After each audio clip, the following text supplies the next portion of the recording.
श्री स्वामी समर्थ. आज आपण अधिक महिन्यात येणाऱ्या अत्यंत पुण्यदायी आणि दुर्मिळ अशा सोमवती अमावस्येचे महत्त्व, पूजाविधी, व्रताचे नियम, धार्मिक कथा आणि या दिवशी करावयाचे काही उपाय याच्याविषयी आपण माहिती जाणून घेणार आहोत. त्यासाठी हा व्हिडिओ शेवटपर्यंत नक्की पहा. चॅनलवर नवीन असताल तर चॅनलला सबस्क्राईब करा आणि कमेंटमध्ये श्री स्वामी समर्थ नक्की लिहा. हिंदू धर्मात अमावस्येला विशेष महत्त्व आहे, परंतु जेव्हा अमावस्या सोमवारी येते तेव्हा तिला सोमवती अमावस्या असे म्हणतात. सोम हा दिवस भगवान शिवांचा मानला जातो, त्यामुळे सोमवारी येणारी अमावस्या अत्यंत शुभ आणि पुण्यदायी मानली जाते. त्यातही जर ही अमावस्या अधिक महिन्यात आली तर तिचं महत्त्व अधिक पटीने वाढतं. अधिक महिना हा भगवान विष्णूंना समर्पित मानला जातो. या महिन्याला पुरुषोत्तम मास असंही म्हटलं जातं. या काळात केलेले जप, तप, दान, व्रत, पूजा आणि धार्मिक कार्य यांचं फळ अनेक पटीने मिळतं असं शास्त्रात देखील सांगितलं आहे.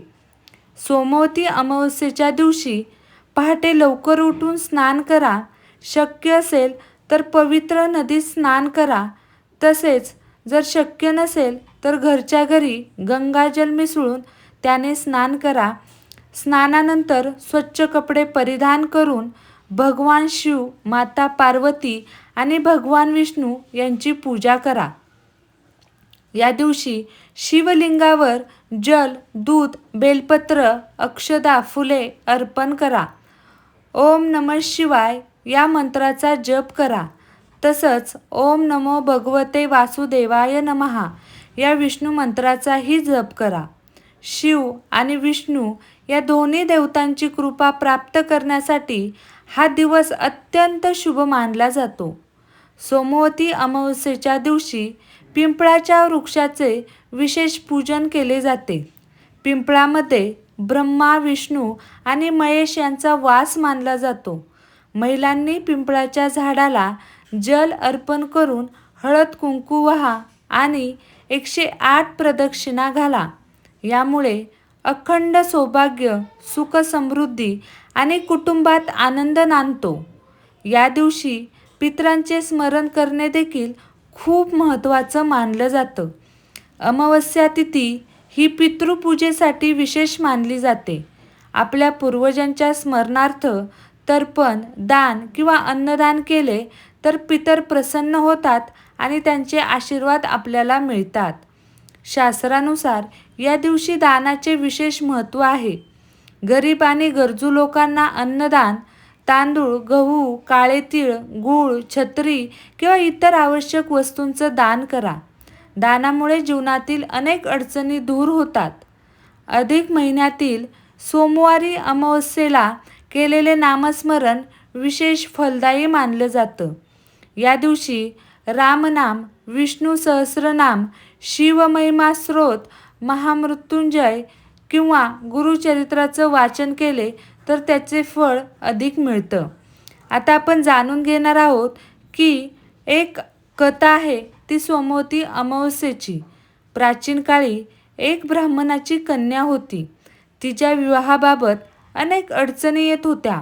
एका ज्ञानी ऋषींनी तिच्या आईवडिलांना सांगितले की जर त्या कन्येने सोमवती अमावस्येचे व्रत श्रद्धेने केले तर तिचे सर्व दोष दूर होतील. त्या कन्येने पूर्ण श्रद्धेने व्रत केलं, पिंपळाची पूजा केली आणि शिव पार्वतीची आराधना केली. काही काळानंतर तिचा विवाह उत्तम ठिकाणी झाला आणि तिचे वैवाहिक जीवन सुखी झाले. तेव्हापासून सोमवती अमावस्येच्या व्रताचं महत्त्व अधिकच वाढत गेलं. या दिवशी काही विशेष उपाय देखील करायचे आहेत. पहिला उपाय, भगवान शिवांना काळे तीळ अर्पण करा. दुसरा उपाय, पिंपळाच्या झाडाखाली तुपाचा दिवा लावा. तिसरा उपाय, गरजू व्यक्तींना अन्नदान करा. चौथा उपाय, घरात शांतता आणि सकारात्मक ऊर्जा राहावी यासाठी संध्याकाळी दीपदान करा. 5वा उपाय, पितरांच्या स्मरणार्थ कावळ्यांना अन्न द्या. या दिवशी काही गोष्टी टाळणे देखील आवश्यक असतं.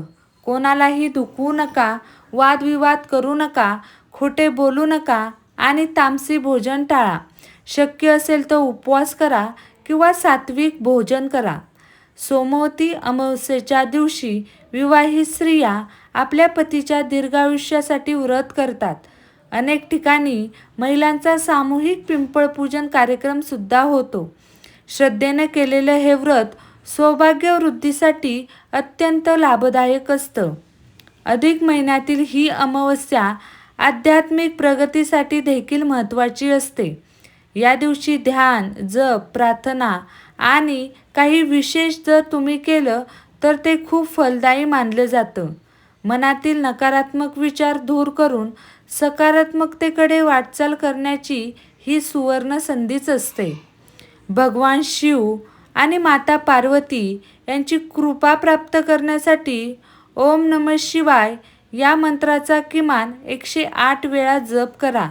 तसेच भगवान विष्णूंच्या कृपेसाठी विष्णू सहस्रनामाचं पठण करा.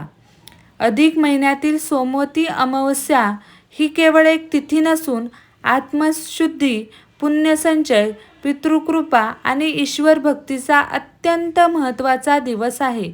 श्रद्धा, भक्ती आणि सकारात्मक भावनेने केलेली पूजा, जप, दान आणि सेवा आपल्या जीवनात सुख, शांती आणि समृद्धी घेऊन येते.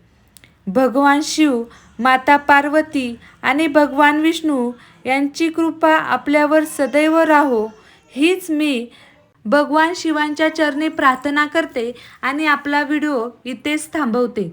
तुम्हाला जर हा व्हिडिओ आवडला असेल तर व्हिडिओला लाईक आणि शेअर करा. चॅनलला सबस्क्राईब करा. भेटूया नवीन अशा एका व्हिडिओसोबत.